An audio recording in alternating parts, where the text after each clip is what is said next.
Hi guys, I'm Adam Wilborn from WhatCulture. He's Andy Murray from WhatCulture. The Raw after WrestleMania has just finished and we're here to bring you what went down on the best Raw after WrestleMania ever. I may have got slightly carried away with that one, but nevertheless, a very, very eventful show, Andy. Yeah, I mean, if you want to judge the shows, the Raw after WrestleMania, based on the sheer volume of things that happened, and assign a numerical value to that, this is probably like a 27 out of 10. It was an outrageously newsworthy show, heavy on angles, returns, turns, debuts, call-ups, whatever you want to say. From start to finish, the matches kind of just felt like setups to the angles at points. Yeah, we don't need any matches. But who needs that bell-to-bell nonsense? And there's a lot to get through. We'll probably kick this one off with the biggest happening on the show. We'll be all over the place. That being the show closing angle featuring a bunch of different people. But before we dive into that, a quick word from our sponsors at Surfshark. Welcome to Las Vegas. We are here courtesy of Surfshark, who are sponsoring all of our WrestleMania content. And Surfshark's VPN is brilliant. It just makes sure all your stuff stays private and secure when you're out and about online. And they even have a 30-day money-back guarantee. Not only that, but it allows you to change your virtual location to access all of your favorite content, which means you can watch all of WWE shows on Netflix, not just Raw, but SmackDown and NXT too, with no ads. And you get to see all the bonus content us Brits get to see too. Stuff like this. With everybody saying LA Night, yeah! Just click the link in the description and use code WhatCultureMania at checkout to get 4 extra months of Surfshark VPN. Okay, so like I said, we'll begin with the biggest thing on the show. We're gonna bounce around like a yo-yo all over the shop. Paul Heymon seems to have a new stable on his hands. This is mental. So with about 30 to 25 minutes left on the show, that's the wrong way around. Usually do it the other way. But with about that amount of time, with that amount of time left on the show, Seth Rollins and Paul Heymon hit the ring to address the audience. They cut a very short promo before CM Punk, obviously pissed at being whacked in the willy at WrestleMania 41, came out for a fight. He leapt straight into a fight with Seth. It looked like Paul Heymon was about to get it. Seth got back into it, and then boom, here comes the big dog, Roman Reigns, out to take care of business just after CM Punk had been pasted. Roman Reigns fared better. He took Seth out. He hit Paul Heymon with a Superman punch. He looked like he was setting Paul Heymon up for a spear. And who speared him out of his boots? Bronifyn Breakker himself. They did a whole mystery angle where he was in a hoodie and he pulled the hood down. But the thing is, the spear was so awesome, you knew who it was immediately. You can't really, unless Braun Breaker does a deliberately turd spear, it's not going to work out. And of course, they just shellacked the baby faces to close the show. It's the new Dangerous Alliance, baby, just without the stupid big phone.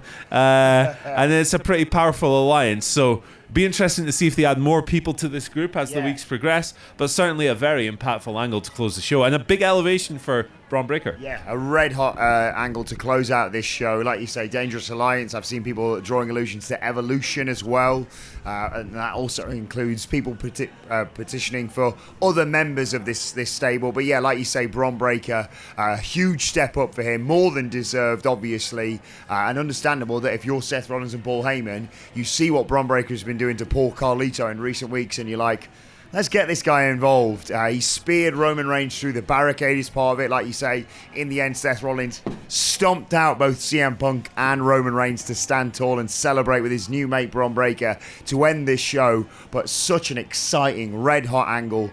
I mean, it looked like Paul Heyman's, all of his Christmases had come at once with these two new friends of his. Facial muscles sure got a workout. Yeah, if you like Paul Heyman faces, you got a lot of them in this closing angle. Jacked after this. It was just an unbelievable white hot angle to close out this show, and not just this was the thing that everyone was talking about. I think last year's Raw after WrestleMania was really, really good in my opinion. It was a kind of a recovery from just all those ones over the last few years. I remember we were there on the Raw after WrestleMania 35 when it all fell to pieces again, and I was there after 38 as well when you thought, maybe things are going to be better now. And, they weren't.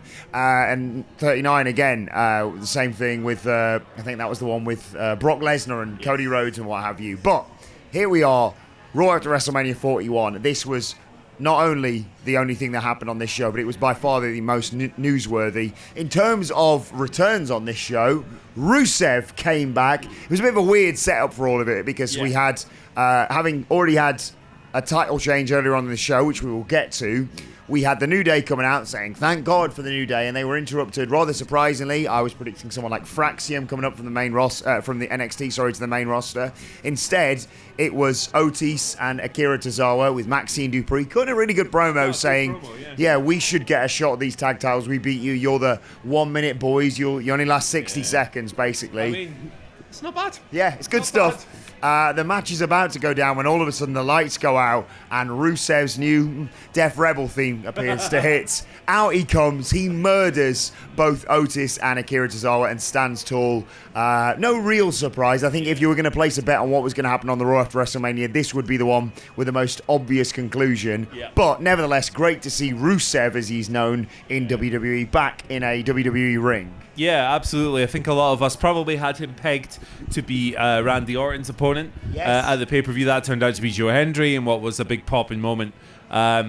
So when that didn't happen on WrestleMania, knowing that he'd re-signed, you think, okay, well, probably Raw then, because they're doing Aleister Black seemingly on SmackDown this week. So space them out a little bit. It was good stuff. I've been having nightmares about this Rusev Death Rebel theme because his previous theme was really good. It was just so simple, just horns. And obviously the Sting, Rusev Udria, Rusev Machka. I had real worries about this. Something along the lines of, here comes Mr. Machka. It is Rusev Day. Burp, burp, burp, burp. It didn't sound great, but it could have been a lot worse. He just stomped out a couple of guys. It was pretty cool. A bit of a weird setup. You're absolutely right. But at the end of the day, he'll probably squash Akira Tozawa next week, and that'll be really good because Tozawa, the Gunther stuff they did with Tozawa recently was awesome. So if they can go down a similar route, that's going to be effective. 2-year deal, Sean Ross Sapp reports Rusev has signed. That's relatively short. So it'll be interesting to see how that goes. There's a cynical comment you could make about 2-year runs before the wheels fall off. I guess I just made it. But look, I'm a big fan of Rusev / Miro / whatever, and good stuff for him. I think I read somewhere that Lana had got some sort of Legends deal as well, which is congratulations to her, of course. But I quite like the 2-year deal thing in terms of for both parties. Like Rusev's like, you screwed me up last time. I've had my fingers burned with this before. Let's see what we do. And the same with WWE. I think it kind of works both ways. But like you say, there's a few people on this show that had big moments that you're like, okay, that's going to be huge going forward next week or by Backlash or whatever. Yeah. Rusev seems more of a slow burn thing of like you say, big impactful return and then set him up in the coming weeks and months for. I hope for big things. I hope it's not just your kind of US title, intercontinental title level and nothing but above that. Like Rusev, in my opinion, should be challenging for world titles. So maybe he if Jey Uso survives this long, maybe he's a Jey Uso opponent down the line.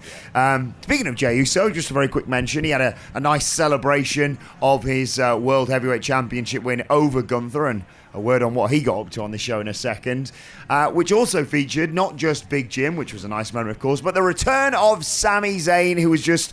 It's nice to look back now and just say, just out there to celebrate his best mate's world title win, because there was a split second when Jey Uso was up on that turnbuckle, yeeting with everyone in Las Vegas, where we thought for a split second, oh no, Sami Zayn's going to turn and attack him. He didn't do that. He was just out there to have a lovely moment with his friends. And nice to see Sami Zayn back. He talked a little bit about how difficult it was for him to be not involved in WrestleMania and not be there for his friend Jey Uso in the build to WrestleMania as well. But nevertheless, he talked about how much Jey Uso deserves it. I completely agree. And my God, I hope this is going to be a big year for Sami Zayn. And it was a good night for gingers in general because Becky Lynch, she was up to no good. She said, Lyra Valkyria, you better bring your A game. I don't know where to go with that. But obviously Becky returned at WrestleMania. It was a big... she was the substitute for Bayley, who was in an injury angle, teaming up with Lyra Valkyria to win the Women's World Tag Team titles. which they then promptly lost on the next night of Raw. Back to Liv Morgan and Raquel Rodriguez. It was Valkyria who took the fall in the match, which was critical because afterwards Becky Lynch beat the shit out of her. There was a little moment of dissent like immediately afterwards. Becky clobbered her. It was a bit strange at first. It was like she hit her once and then she went down on the floor and she yelled some stuff. It looked like she was going to leave, but eventually she came back, talked more crap, and hit her with about 5 manhandle slams to cement the heel turn. So I've seen word going around that this was actually going to be the WrestleMania feud. At one point they pivoted and now they're doing it now. It makes sense. Sometimes a little one-night hot potato title reign can be good. Not everything needs to last a year. Sometimes you can just go boom, boom, boom, and it's pretty exciting and cool. Especially with a division like this where the belts are, they're passed around a little bit more anyway. Yeah, exactly. I was a big, big fan of this because the way it factored in, like you say, everything's happened across this weekend because, as Simon pointed out on its brilliant ups and downs, shot here in the wonderful Aurora Bar in the Luxor Hotel and Casino is a bit weird. That indeed, with a very special guest on Sunday night. Go and check that out. It was a bit weird, as much as it was exciting, obviously, to see Becky Lynch back, to have established tag team champions Liv Morgan and Raquel Rodriguez drop the titles to a newly established tag team in Becky Lynch and Lyra Valkyria. However, you can understand that they would turn around and say, wait a second, we had no time to prepare for Becky Lynch. Let's have our rematch on the Raw after WrestleMania. And with time to prepare and do a little bit of shenanigans in there, they defeated them. Becky Lynch turned heel. This is all going to factor in brilliantly, I think, in terms of when Bayley returns, because who took her out? No prizes for guessing that one now. And a Becky Lynch heel turn, factoring in a feud against Bayley and obviously subsequently Lyra Valkyria, one would assume. Really, really into that. Sticking with the women's division as well, we had an amazing development on this show. Io Sky quite rightly came out to celebrate her title defense at WrestleMania. She was interrupted by NXT Women's Champion Stephanie Vaquer, who was obviously celebrating her defense, defeating actually one more woman than Io Sky did on NXT Stand and Deliver. She respects. It was the weirdest challenge because it was like the nicest exchange between two people who really wanted to fight each other. It's like, I respect you, but I want to kick your ass. And Io Sky was like, let's go. And they had a brilliant match. It didn't go to a finish because Roxanne Perez got involved, attacking Io Sky because she wants to face Stephanie Vaquer and she wanted to take that moment away from her and cost her the victory there. Not the only person who got involved from NXT, though, as well, because Julia also came in to kick Io Sky's ass until Rhea Ripley made the save and basically said to Io Sky, I've not forgotten, I still want my title belt back. But just, a whole swath of NXT talent coming up here and getting involved in stuff. And I'm really excited to see what happens next. One would assume Julia is the one who's going to make the initial call-up. Roxanne Perez will use this to feud with Stephanie Vaquer down in NXT, and then obviously will make she's been up there half the time anyway. She was obviously in the Royal Rumble, and she had a match against Tiffany Stratton a few weeks back, but she is due for a main roster call-up. She's been due for about 2 years, to be perfectly honest. But just a flex of how many talented women WWE have right now. It's ridiculous, this. Yeah, I mean, the roster is absolutely stacked. I think I found the setup a little bit late era Vince McMahon. It's like, cool. It was like Kofi Kingston and Seth Rollins on the Raw after WrestleMania 35. Let's have a match. Oh, the match doesn't have a finish. Here's the bar. It's very late era Vince McMahon, this.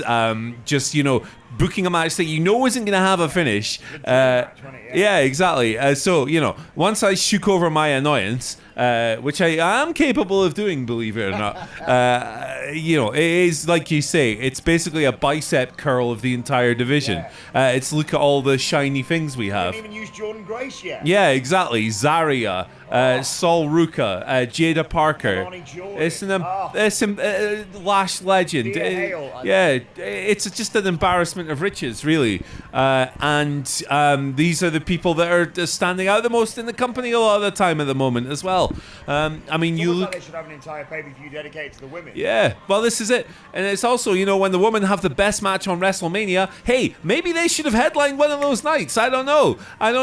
Maybe they'll give you a better match than at least one of them. Actually, definitely two of them. But really impressed. Look, it's just a stacked roster. It's like a toy shop. It's like, look at how awesome these things are. You pick one off you pick any two off the shelf, and it'll be a good time. And everyone knows I'm a big Julia mark. So cool to see her debuting on Raw. Big ass stage. It's good stuff. As we always say, it is good stuff. Yes. What shall we talk about now? Let's talk about Pat McAfee next, right? He went a colour I've never seen him. Yeah. He looked like if you kind of drained some of the mass out of Brock Lesnar 2 minutes into a match. That's kind of what he looked like. So it was a little bit. I guess it was maybe different on the international feed, but on our feed here in the USA. What a weird thing to say. Yeah, it came back from a commercial, and Gunther was just screaming at Michael Cole, standing over the desk. How dare you enjoy Jey Uso? Yeah. Why? How dare you do your job, sir? He was yelling. He was pissed. It got really awkward when Michael Cole said, "Hey, it's not my fault you tapped out," or something along those lines. Don't say that. To be fair, yeah, if you're Michael Cole, Jimmy? that's just stupid. He deserves what happened At the to end him. of the day, he's got a better WrestleMania record than Gunther. So there you go. And a better. Yep, there you are. That's the Mrs. Dad. What are you up to? Yes. But obviously Gunther was triggered by this. He attacked Michael Cole. He put him in a chokehold. Michael Cole's glasses went flying. Pat McAfee to the rescue. Pat was a little bit tentative, but eventually just came up and whacked Gunther in the face. A whole bunch of people seemingly converged on ringside at once. You had Pat McAfee's boys who were in the crowd. yeah, I thought that was fans in it. Yeah, so did I. You had referees, you had medics, all kinds of people. Adam Pearce was out there. That's Jason Jordan. He was raid. Yeah, I was like, be careful, Jason Jordan. Watch out there. But yeah, Gunther just got hold of McAfee, obviously. He broke free and he choked him purple. This is not far off, No. what he ended up looking like. A really memorable angle, and they followed up on it extremely well as well. McAfee was eventually escorted to the back. He was like, he was making eel noises on his way there. They got him into the trainers. Eventually, Michael Cole was able to return, but Joe Tessitore was there. He came out. His shirt was untucked. He didn't have a tie. Yeah. It was like, hey, I was here on. They gave the impression that he was just there, and it was like, Joe, we need you, Chief. Cole eventually came out and made the point that if, as a broadcaster, I can't offer my opinion and I can't call the action, then what is the point? What is this crazy level of oppression that's going on? Really memorable angle. And look, as somebody who has his opinions on Raw's color commentator, anyone who renders Pat McAfee unable to speak for a period is all good in my. I don't know, why did they turn Gunther babyface? Weird move, guys, but you did it.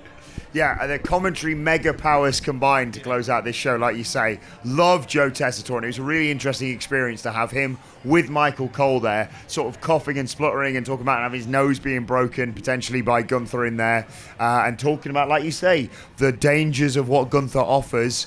Give me Wade Barrett versus Gunther. That's what I want to see. Sorry, Wade. I know he's a good friend of ours, but if that gets him back in the ring, I'll take it. But yeah, Gunther, a hell of a sort of real development for him following this title loss in terms of taking him in a new direction, because I think obviously just a rematch against Jey Uso wouldn't work. They've had 4 matches in recent weeks, months and years, obviously, so he needs to do something different. And I mean, I don't know if they're going to do Gunther versus Pat McAfee, but if they do, it should be a slaughter, I believe. But yeah, real fun development with what happens next with Gunther. What else do we get on the show? The return of JD McDonough, who helped Dominic Mysterio retain his Intercontinental title. That's still a weird sentence to say, against Penta. But we conclude, Andy, by talking about what happened at the start of this show. John Cena came out to call us all stupid idiots or whatever, and sweaty losers. yeah, I don't know. and basically saying that the dysfunctional relationship stuff he'd been saying in the build to WrestleMania about, like, well, just because you cheered me on Friday and on Sunday doesn't mean that I forgive you for everything that you've said over the years to me. And he was basically saying, and I did like this touch, he flashed up on the screen the dates he said he was going to do in 2025 and did a sort of countdown of the ones he's already done. 36 down to 27. I think that's right, yeah, 27 dates left. And he said that's not matches, that's appearances. The hardest part was getting this title. Your best shot at stopping me from doing this and taking this title that was held by all these people, didn't mention The Rock, but held by all these people, and now I'm going to take it away the last real champion. Yeah, 27 more appearances you're going to get, and 27, maybe even less, opportunities to take this away from me. No one else can stop me. There's absolutely no one on my level. And he tells everyone to get out their phones, get out their cameras, get a lovely shot of this. And he goes to do a pose. Oh, by the way, he got him to do a proper introduction that he'd had written on a little bit of paper when he first came down to the ring. But yes, he goes to do his big pose with the world title. And who should sneak in but perennial John Cena opponent, and yet we've never seen this way of looking at it, and I'm so fascinated to see what happens with this at Backlash in St. Louis. No prizes for guessing who it was. Yep, Randy Orton RKO'd John Cena, and that seems to be John Cena's next opponent. What a weird dynamic that is going to be with babyface Randy Orton and heel John Cena. It's a match we've seen quite a lot, Andy, and yet I can't wait for this next month. Yeah, we've seen it once or twice. I was really worried about the way this show started because it was, John Cena versus Randy Orton, a match that has happened 30 times. And then, you know, what even... Yes, sorry, yeah. And the way that kind of unfolded. I was like, cool, we just saw this match last night. But it turned out to be the most eventful Raw in ages. Randy Orton versus John Cena. I mean, what do you do with that? What does that look like? I have no idea. The thing is with this is that the dynamics are really interesting for the reasons you've just outlined. John Cena looked like ass in that match, right? Like he looked bad against the Code Man. So what's Randy Orton got up his sleeve that's going to make it a bit different? That's what I'm interested in seeing. What's he got that's going to, maybe turn things up a notch and maybe make the STF look a little less fake. What's the combined age? I don't know actually. I don't know. Look that one up. But yeah, they're in this. It's in that ballpark for sure. But still, I mean, even if it's not your cup of tea, even if you've seen this, you felt like you've seen this match about 18 times too many, the reaction kind of speaks for itself. 92. All right, there you go. I mean, they're giving Hamflet a run for the money there, but at least there's two of them.